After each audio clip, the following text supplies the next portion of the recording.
Yan mga Lodi, pagdating sa harap, ito naman po, napakaganda po. Yan, nakalagay yung kanyang, yan mga Lodi. Magpapalit tayo ng gulong sa click, 9080. Ang pangharapan, panglikuran, 180. Parang stock pa rin ang gulong ng click. Ipapalit mga Lodi. Ito nga po pala yung mags niya, no? Giren. Papalitan na po, nagsawa na siguro yung may-ari dito. Sana all maraming pera. Napudpud lang yung gulong. Nagpalit na rin ng mags. Galing ano? Ay, papalit niya. Ay, kilala pala. Grabe. Bagong labas. City 600. 6-spokes ito mga Lodi. Tingnan mo naman yung pagkakaano pa lang sa picture, ano? Baka naman, RCB. Yan. Ganda nito, oh. Mamaya na. Gawin natin to. Yan mga Lodi, oh. Tingnan natin yung pinaka-mags niya talaga ng yung on the spot. Yan, oh. Sino ang kahawig nito? Yan mga Lodi, ang ganda, oh. Shoutout nga po pala sa may-ari nito. Ang sukat niya 2.15 by 14 mga Lodi, RCB. May emblem na siya rito sa gitna. Pinaganda niya nga mga Lodi yung kanyang mags ngayon, oh. Di ba? Ang ganda. 6-spokes po ito, ha. Ni RCB. Yan. Yan mga Lodi, double check natin yung yantas bago ikabit. Pero siguro dinoble check na rin to. Pure black dito. Tapos dito may konting highlights na silver, ano. Nagkakaalaman na kung sino talaga maganda. Yan. Yung ating chicken cock. Yan. Kumabot na Lodi, ano, hindi ka mukha dati ganyan kalaki yung allowance. Yung kanyang gulong mga Lodi, 180 by 14. Lodi, lagay na natin. Huwag na natin patagalin to.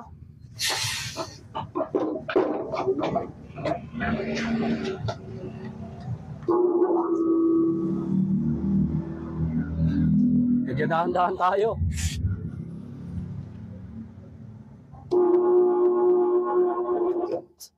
Yan. Ito malaki naman allowance niya.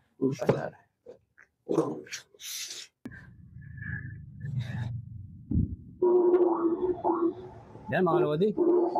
Dandahan natin. Medyo ano natin sa pito.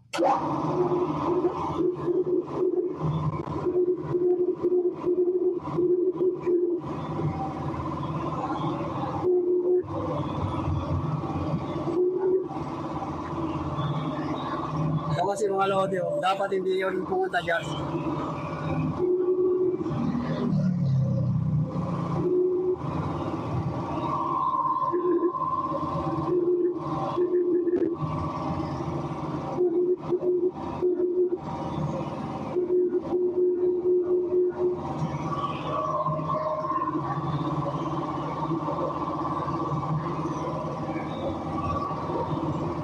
Takpa na mga Lodi, oh.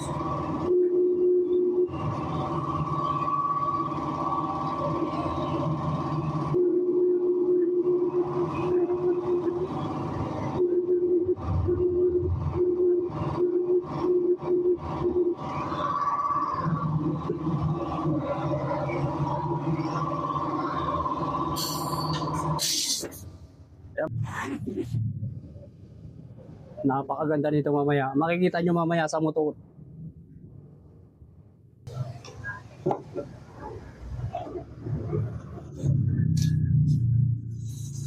Yan. Ugaliin po natin ito kahit bago yung mags, kahit bago yung gulong, ano. Kaya nasabi ko mga Lodi, nangyayari po yan minsan, hindi naman madalas. Nagkakaroon po siya ng singaw kasi gawa ng hindi pa masyadong lapat. Yan. Yung pito, double check din natin. Once na okay na po ang lahat, good na po yan. Pwede mo nang ibigay sa customer, pwede mo na rin ilagay sa motor. Bago natin ibigay or ilagay sa motor, punasan natin to, bago pa naman, nakakahiya sa customer, di ba? Kailangan maging maayos tayo, ano mga Lodi, sa paggagawa para balik-balikan tayo ng customer. Yan. Tulad dito, ano, kahit bago yan, alagaan natin, punasan. dapat lagi tayo malinis. Gumawa, kahit hindi yung gumagawa marumi. Basta malinis yung trabaho, Lodi. Yan, okay na po. Yan mga Lodi, pagdating sa harap, ito naman po. Napakaganda po. Yan, nakalagay yung kanyang CT600 RCB, yung emblem mga Lodi. Kabila, ganun din mga Lodi. Kung ano yung design dito, yun din yung ano rito. Yan, tara, kabit natin yung gulong.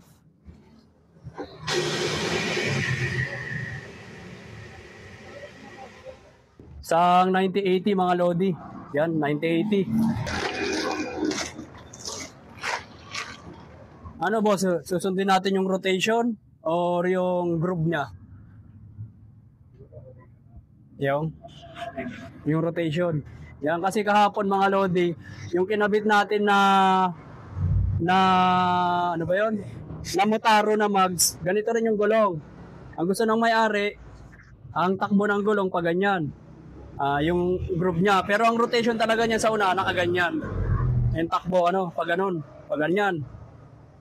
Yung pinakabit ng yung gusto niyang groove, nakaganyan pag dumaandar. Ang rotation niya talaga, nakaganyan.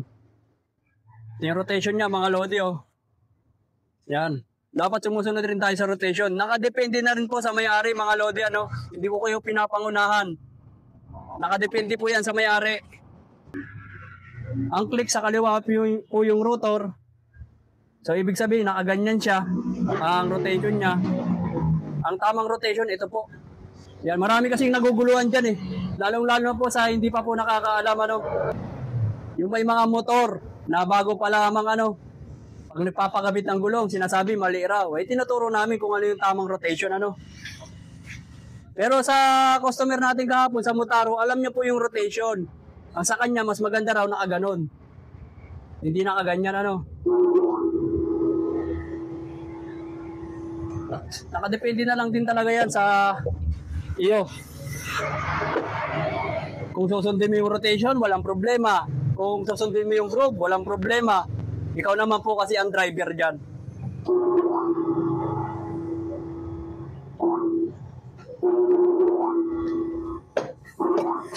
Yan mga Lodi. Pero sa totoo lang talaga, para sa akin ginawa ng engineer yan, yung groove na yan, para sa ating for safety. Yan. 28 or 29, pwede na po yun. Yan. Finished product natin. Yan, ganda ng nito. Nag-invest talaga yung may-ari nito. Nag-invest sa mags, sa gulong. Plenty budget pero quality na rin po ito mga Lodi, si B-Style. Yan elegante tignan, pormadong pag ganito yung mags mo. Kabila. Tapos na po.